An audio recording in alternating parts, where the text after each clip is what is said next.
Bismillahirrahmanirrahim. Assalamualaikum warahmatullahi wabarakatuh. Kali ini akan kita coba menjelaskan sebuah teori kebenaran, yaitu konsep teori musawwibah dan muqotti'ah. Apa sebenarnya konsep teori kebenaran musawwibah dan muqotti'ah? Kata al-musawwibat adalah isim al-fa'il, isim fa'il yang berasal dari kata kerja sawwaba yang berarti membenarkan. Kebalikannya adalah kata kerja khoto'a yang berarti menyalahkan. Kemudian masdar dari kata kerja sawaba ini adalah taswib. Menurut para fuqaha, taswib berarti pembenaran. Pendapat dari semua hasil ijtihad para ulama yang berbeda dalam satu masalah hukum tertentu. Kemudian kita lihat kata dari muqotti'ah atau muqotti'at. Menurut para fuqaha, al-muqotti'at berarti orang-orang yang berpendapat bahwa kebenaran dari hasil ijtihad para ulama yang berbeda-beda dalam bidang syariat untuk suatu masalah hukum tertentu itu hanya ada satu kebenaran. Dengan demikian, menurut pendapat ini, berarti hanya satu orang mujtahid saja yang dapat memperoleh kebenaran dari berbagai pendapat para ulama yang berbeda-beda. Sedangkan mujtahid yang lainnya adalah salah. Di dalam Islam, kita mempelajari semua teks yang tersirat dalam Al-Quran dan Al-Hadis, baik yang berbentuk qat'i maupun yang zonni. Oleh karena itu, pada permasalahan nas yang zonni ataupun yang masih dugaan, terjadi perbedaan pendapat antar para ulama tentang makna teks. Makna teks tersebut selalu muncul dalam bentuk kesimpulan yang berbeda, sehingga wajar adanya perbedaan pendapat.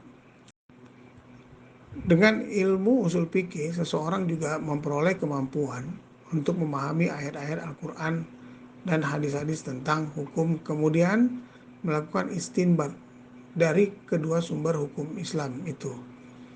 Dengan usul fikih, seseorang memperoleh pengetahuan bagaimana seharusnya memahami sebuah ayat atau hadis dan bagaimana cara mengembangkannya, karena itu pengetahuan usul fikih mutlak diperlukan bagi yang hendak melakukan penggalian hukum Islam.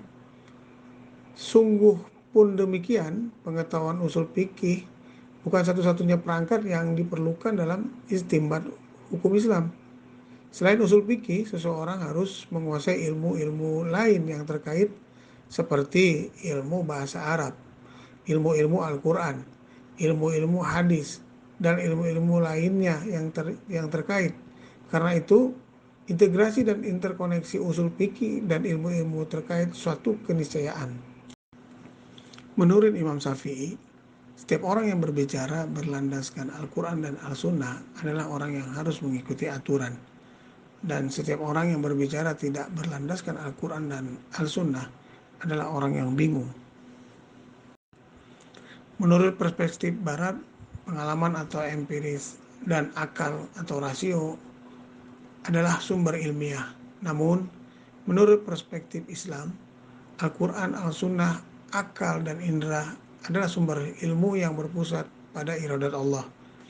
Selain wahyu, akal, dan intuisi, Profesor Juhaya Praja dan Kasule menambahkan indera dan pengalaman sebagai sumber pengetahuan Islam. Akal tidak dapat memahami dunia empiris sepenuhnya tanpa bantuan wahyu yang berguna untuk melindungi akal dan memberikan informasi tentang pengetahuan yang tidak kasat mata. Penganut teori musawwibah bahwa dari semua kesimpulan yang berbeda itu, yang benar tidak ada satu, tetapi semuanya bisa benar. Ini akan terjadi jika setiap mujtahid menggunakan kerangka pemikiran yang sejalan dengan jalur usul fikih. Namun, pendukung muqotti'ah akan berpendapat bahwa hanya ada satu kesimpulan yang benar. Jika dari yang banyak kesimpulan itu lebih dari satu kebenarannya, maka beberapa kesimpulan itu akan memiliki bukti kontradiktif.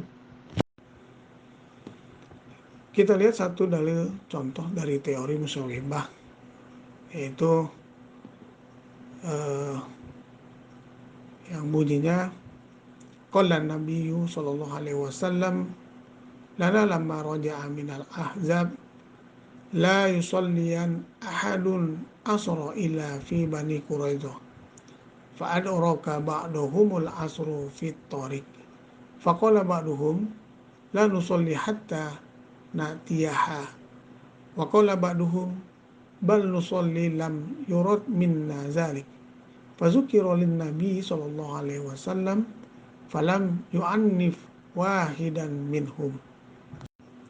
Nabi Shallallahu Alaihi Wasallam bersabda kepada kami ketika beliau kembali dari perang Ahzab, janganlah seorang pun sholat asar kecuali di Bani Quraidah. Lalu tibalah waktu sholat ketika mereka masih di jalan. Sebagian dari mereka berkata, kami tidak akan sholat kecuali telah sampai tujuan. Dan sebagian lain berkata, bahkan kami akan melaksanakan sholat. Sebab beliau tidaklah bermaksud demikian. Maka kejadian tersebut diceritakan kepada Nabi Shallallahu Alaihi Wasallam dan Nabi tidak mencela seorang pun di antara mereka, sekalipun mereka berselisih paham masalah sholat asar sesuai yang diperintahkan oleh Nabi di Bani Quraidah. Sebagian sahabat memahami perintah Nabi secara zahir, sebagian sahabat memahami perintah Nabi ini secara mahfumnya, dengan arti maksudnya cepat-cepatlah untuk sampai di Bani Quraidah.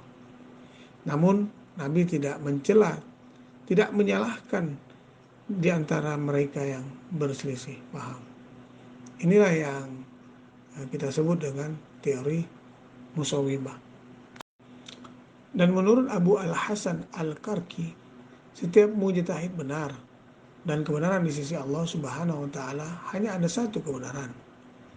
Dan jika dia salah dalam menganggap sebuah kebenaran di sisi Allah Subhanahu wa taala, maka perbuatannya benar secara hukum. Menurut kitab karya Al-Ghazali Al-Manqul menyebutkan bahwa Al-Syafi'i, Abu Ishaq, dan sekelompok fuqaha menyatakan bahwa hasil ijtihad yang benar adalah satu dan mendapat 2 pahala. Tetapi jika hasil ijtihadnya salah, menerima 1 pahala. Rasulullah sallallahu alaihi wasallam yaqul iza hakama hakimu fajtahada summa asaba falahu ajran wa iza hakama fajtahada summa akhta'a falahu ajrun. Rasulullah sallallahu alaihi wasallam mengatakan, jika seseorang hakim mengadil dan berijtihad kemudian ijtihadnya benar, maka ia mendapat 2 pahala. Dan jika seseorang hakim berijtihad lantas ijtihadnya salah atau meleset, baginya 1 pahala. Al-Musawwibah adalah mereka yang mengatakan setiap mujtahid benar dalam cabang-cabang syariah, dan mereka adalah Abu Al-Hudail Al-Alaf, Abu Ali Al-Jubai, kemudian Abu Hanifah dan pengikutnya termasuk dalam golongan Musawwibah, dan mereka berpendapat bahwa membenarkan hukum adalah melalui ijtihad tetapi bukan dalam masalah yang sama. Dan kita dapatkan kesimpulan bahwa dari teori Musawwibah dan Muqatti'ah, teori Musawwibah adalah semua kesimpulan yang berbeda, yang benar tidaklah satu, bahkan bisa semuanya benar. Yang menurut penelitian itu akan terjadi jika para mujtahid menunjukkan kerangka pemikiran yang sejalan dengan kaidah usul fikih. Kemudian teori Muqatti'ah adalah yang berpendapat bahwa dari banyak kesimpulan yang ada, hanya satu yang benar. Karena jika ada beberapa kesimpulan yang benar, dikhawatirkan atau mereka memiliki nilai kontradiktif.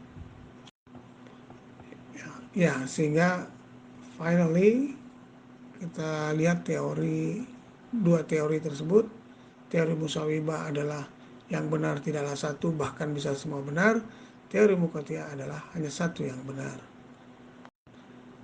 Demikianlah pemahaman dan penjelasan singkat tentang teori kebenaran Musawwibah dan Muqatti'ah.